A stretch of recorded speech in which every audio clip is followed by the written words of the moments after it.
Hello everybody, it's Gabby and welcome back to my channel. We're just gonna jump straight into what we're doing today. Today I am talking about a book that I just finished the other day, and it is called Alice Bliss by Laura Harrington. This is Alice Bliss. I talked about this on my January TBR shop video, and how it was not my typical choice, but I ended up really liking this, to the point where I was ugly girl crying at the end of the book for the last 50 pages, to the point where I even had to stop reading at one point because I was crying so much that I couldn't even read the pages.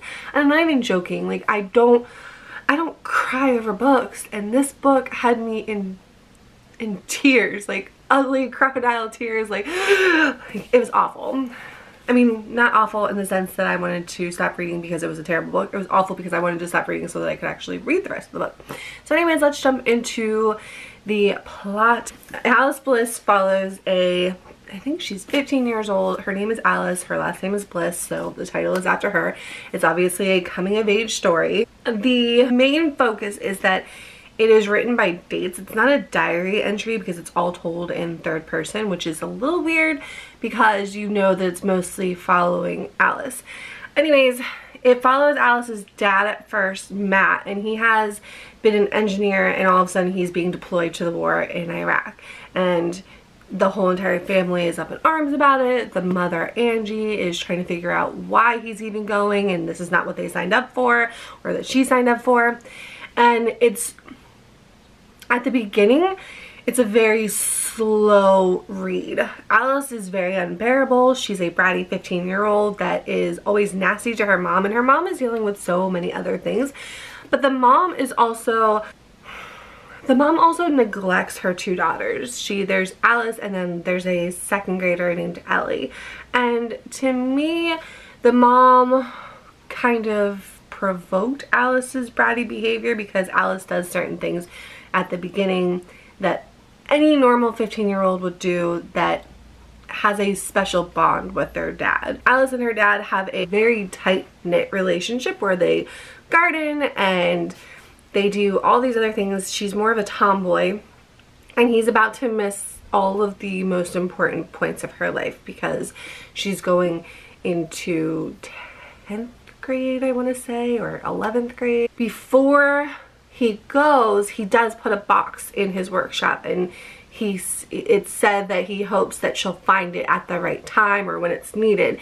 And that box does come out again in the later part of the book, and that's the point when I started bawling my eyes out. I won't give you any detail about what's in the box, but just know that if you do have a family member or have had a family member go to war, or somebody that you knew had the potential of not surviving, if they left you a box filled with these things, then you would be devastated.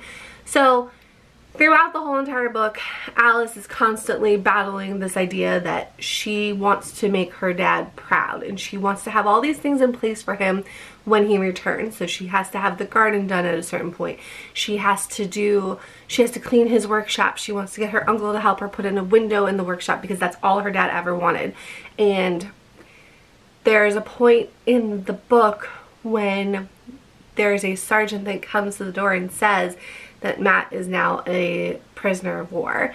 And that is where I started getting really interested in the book, because before that it was almost like pulling teeth to get me to read it. At that point is when I realized, you know, this is a book that is really going to hit home. I've never had a family member be deployed off to war when I was alive, so it wasn't that part. There's other things in the book that hit hard.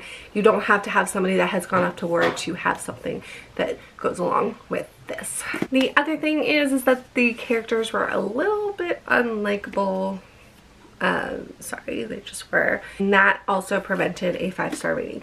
But the end part of this book is why I gave this a 4. I was originally planning on giving it a 3, but the end was just so beautifully written that I had to give it a 4. And the reason why I wasn't a 5 is because the beginning part, which is I want to say like 130 pages into it, was just unbearably just no. And then it got a little bit It was unbearable. And then it got a little bit better, and then it was a little boring, and then it got really good, and then it was a little slow, and then the last 50 pages hit me like a truck, and all I could think about was my Nana, and it was just like ugly girl crying, and I even walked downstairs, and it was bad. Like, it was bad. So don't read this if you don't like to cry from books. That's all I have to say. But if you do like coming of age stories that aren't necessarily about, there's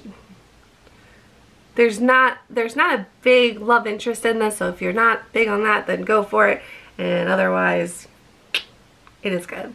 So this was my quick little wrap-up review of Alice Bliss by Laura Harrington, and I hope you check it out. And if you are not a member of this channel, go ahead and click that subscribe button down below and hit the like button if you enjoyed this quick